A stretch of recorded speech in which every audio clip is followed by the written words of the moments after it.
بسم الله الرحمن الرحيم كلانتي waxaan saaxiibay ku soo dhawaada barnaamijkan dhacdooyinka caalamka oo aan ku soo qaadan doono dowladaha Turkiga, boqortooyada Sacuudi Carabiya iyo Pakistan ayaa lagu wadaa in maalintan Jimcaha ay ku kulmaan magaalada Jeddah ee dalka Sacuudi Carabiya ayaa lagu wadaa in ay ku kala saxiixdaan heshiis dhanka amniga iyo difaaca. Haddaba maxay tahay arrimaha dhabta ah ee keenay in heshiis ay ku kala saxiixdaan quwadahan bariga dhexe xilli xaaladda bariga dhexena ay aad u kulushahay. intaan ku guda jirno barnaamijkeena dhacdooyinka caalamka ayaad ku ogaan doontaan sidoo kale kooxaha xuutiyiinta ee Yemen ka dagaalama ayaa weeraray koonfurta boqortooyada Sacuudi Carabiya iyadoo halkaasina ay ka geysteen khasaaro baaxad leh iyadoo weeraradaasina ay ku dhaawacmeen 12 qof isbahaysi military oo uu hogaaminayo Sacuudi Carabiya oo taageera dowladda Yemen ee caalamka aqoonsan yahay ayaa sheegtay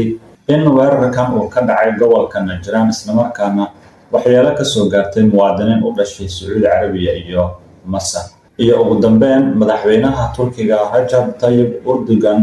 ayaa ku wajahan boqortooyada Sacuudi Carabiya isagoo halkaa kulamo kula yeelan doono dhaxal sugaha boqortooyada Sacuudi Carabiya Mohammed bin Salman. Haddaba maxaa keenay booqashadan degdega ah iyadoo xaaladda bariga dhexena wajiyo kala duwan ay yeelanayso guud ahaan qodobadaas iyo qodobo kale oo xasaasi ah ayaan goordhow idala wadaagi doono hayeeshee intaan u gudgalin dhammaan qodobadaas oo idil faahfaahintooda muuqaalka like noo saar la wadaag asxaabtaada haddii aadan ka mid ahayn bahdeena fadlan nagu soo bir oo ka mid noqo bahdeena hoggaan media waa maalmo Jimcaha taariikhduna ay ku beegan tahay 7 Agoosto sanada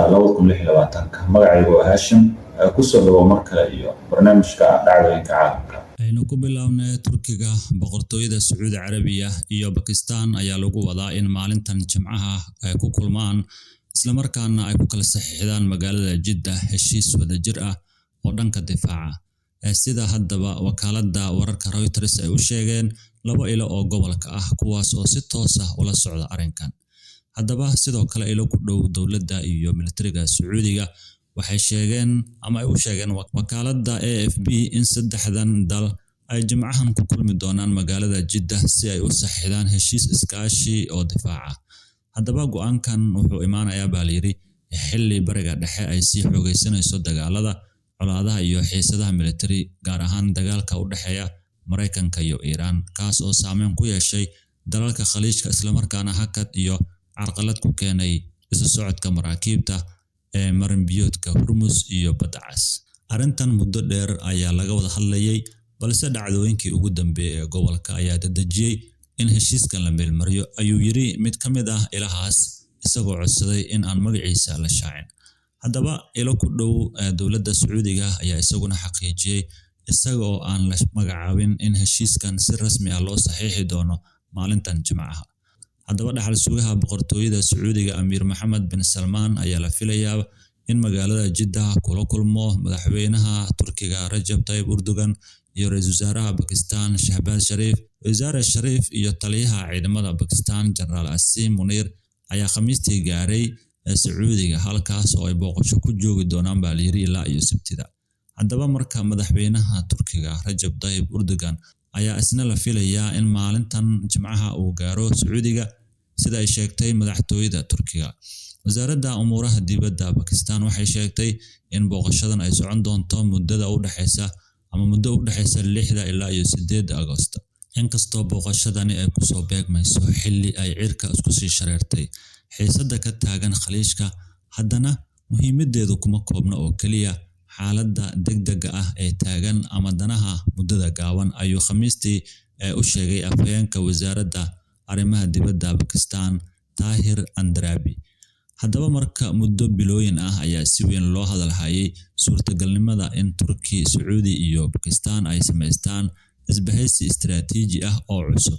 Pakistan waxay dadaal ugu jirtaa dhexdhexaadinta lagu doonayo in lagu soo afjaro dagaalka u dhexeeya Mareykanka iyo Iiraan.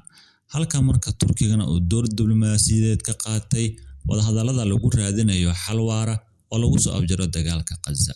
Sacuudiga iyo Pakistan waxay horey ugu dhawaaqeen sanadkii 2015 heshiis wadajir ah oo dhinaca difaaca ah. Arrintaas ayaa markaas si weyn u soo jiidatay indhaha caalamka maadaama Pakistan ay tahay waddanka kaliya ee dunida Islaamka ah ee haysta hubka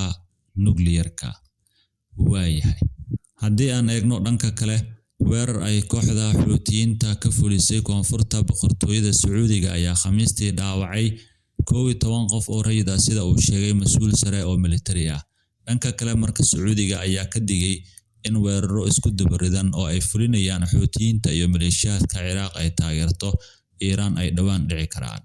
Afhayeenka isbahaysiga militariga ee hogaamiyo Sacuudiga, kaas oo taageera dowladda Yemen ee caalamku aqoonsan yahay, Sareeya Guuto Turki Al-Maliki ayaa aroortan Jimcaha sheegay in weerarka ka dhacay gobolka Najraan uu dhaawacay ama ku dhaawacmay 7 muwaadiniin oo Sacuudi ah, halka 1 qof oo Yemeni ah iyo 2 muwaadin oo Masaari ah iyo 1 muwaadin oo Bakistaan ah ay ku dhaawacmeen. Dadka dhaawacmay waxaa ka mid ah baa layiri ilmo 4 jir ah oo ka soo gaaray gubasho heerka 2 ah. Al-Maliki ayaa ku eedeeyay Xuutiyiinta oo u sheegay inay taageerto Iiraan in si aan kala sooc lahayn madaafiic ugu garaaceen goobaha rayidka degan yihiin, taas oo uu ku tilmaamay xadgudub ka dhan ah dhanka ama sharciga caalamiga ah ee bini'aadanimada. Haddaba wuxuu intaasi ku daray in isbahaysigu sii wadi doono dhammaan tallaabooyinka lagama maarmaanka u ah ilaalinta shacabka. Ilaa iyo imika wax jawaab ah kama soo bixin Xuutiyiinta iyo dowladda Iiraan oo ku saabsan hadalka isbahaysiga. Xilli marka dagaalka 5 bilood ee jirsaday ee u dhexeeya Mareykanka iyo Israa'iil iyo Iiraan oo sii adkeeyay xisaabaadka amni ee Sacuudiga. Colaadan 10 sano jirsatay ee u dhexeysa Sacuudi iyo Xuutiyiinta oo xiriir dhow la leh Iiraan ayaa hadda si soo taraysa uga milantay dagaalka ballaaran ee gobolka. Tallaabooyinkan ay Xuutiyiinta qaadeen sida xanibaadda maranbiyoodka badda cas oo carqalad ku keentay dhoofinta shidaalka Sacuudiga ayaa sare u qaaday baa layiri halista iska horimaadka ee gobolka. Mas'uul sare oo Sacuudi ah oo codsaday in aan magaciisa la shaacin ayaa sheegay in xog sirdoon ay wada heleen Sacuudiga, Mareykanka iyo dalal kale oo bariga dhexe ay muujinayso in Xuutiyiinta iyo maleeshiyaadka Ciraaq ee hoostaga ilaalada kacaanka Islaamiga ee Iiraan IRGC ay qorsheynayaan weeraro isku mar ah oo lagu beegsado goobo rayid oo ku yaala Sacuudiga. Goobaha la sheegay in la bartilmaameedsan karo waxaa ka mid ah kaabayaasha tamarta, dekedaha iyo garoomada diyaaradaha. Sacuudiga ayaa dadaal ugu jira in uu xoojiyo iskaashiga amniga ee uu la leeyahay xulafadiisa muhiimka ah, isagoo sidoo kale ka digaya khatarta si ballaaranaysa oo ugu imaanaysa kooxaha ay Iiraan taageerto. Sida 2 ilo oo gobolka ah oo si dhow ula socda arrintan u sheegeen Reuters. Ugu dambeyn, madaxweynaha Turkiga Recep Tayyip Erdogan ayaa lagu wadaa isagana in uu kulan la qaato boqortooyada Sacuudi Carabiya, sida uu shaaciyay agaasimaha isgaarsiinta madaxtooyada Turkiga Burhanettin Duran. Duran ayaa qoraal uu ku baahiyay barta bulshada ee Turkiga laga leeyahay ee N-Social ku sheegay in madaxweynaha Erdogan inta uu booqashadan ku sugan yahay uu kulamo la yeelan doono dhaxal sugaha boqortooyada Sacuudiga ahna ra'iisul wasaaraha dalka Amir Mohammed bin Salman iyo ra'iisul wasaaraha Pakistan Shehbaz Sharif.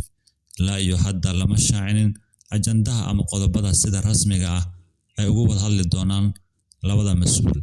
Mana jiraan faahfaahin dheeraad ah oo laga bixiyay waxyaabaha diiradda lagu saari doono inta ay socdaan wada hadalladu.